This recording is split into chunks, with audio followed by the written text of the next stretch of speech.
vidéo numéro 12. Dans cette vidéo numéro 12, nous allons démontrer que im de f est un sous-espace vectoriel de l'espace d'arrivée grand F.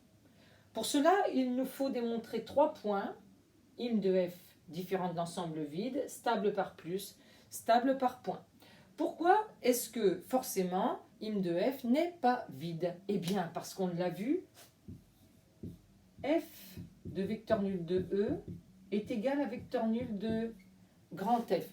Donc obligatoirement, le vecteur nul de grand F remplit les conditions pour appartenir à im de f, puisqu'il reçoit une flèche, forcément, d'au moins le vecteur nul de E. Donc,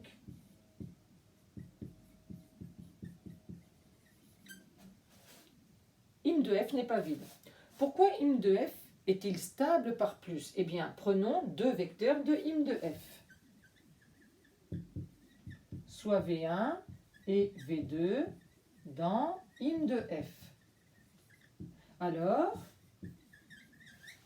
puisqu'ils appartiennent à im de f, cela signifie qu'il existe U1 et U2 appartenant à l'espace de départ, tel que f de U1 est égal à V1 et f de U2 égale à V2. Ce que l'on veut démontrer, c'est que V1 plus V2 est dans im de f. Eh bien, calculons V1 plus V2.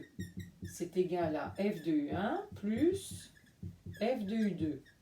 Oui, mais f est linéaire. Donc, f de U1 plus f de U2 est égal à f de U1 plus U2. Et si on nomme U3 le vecteur U1 plus U2, cela signifie donc qu'il existe un vecteur de E, U3, tel que f de U3 égale V1 plus V2. Donc forcément, V1 plus V2 reçoit une flèche par l'application linéaire F.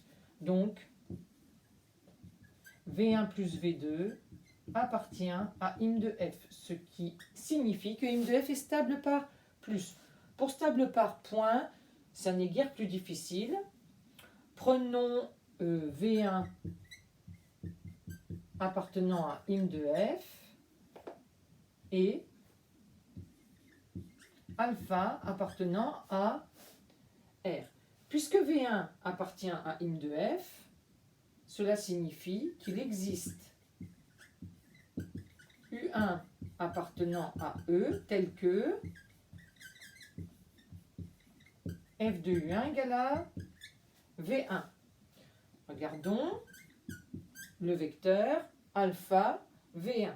Alpha V1 est égal à f de U1. Oui, mais encore une fois, f est linéaire, donc alpha f de U1, c'est égal à f de alpha U1.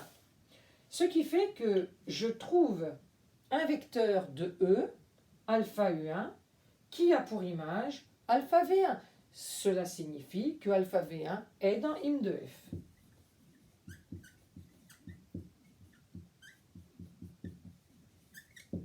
Et nous conclurons en disant que im de f est stable par point. Ayant vérifié ces 3 points, im de f est donc un sous-espace vectoriel de f.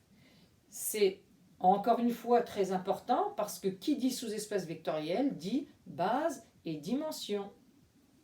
À bientôt.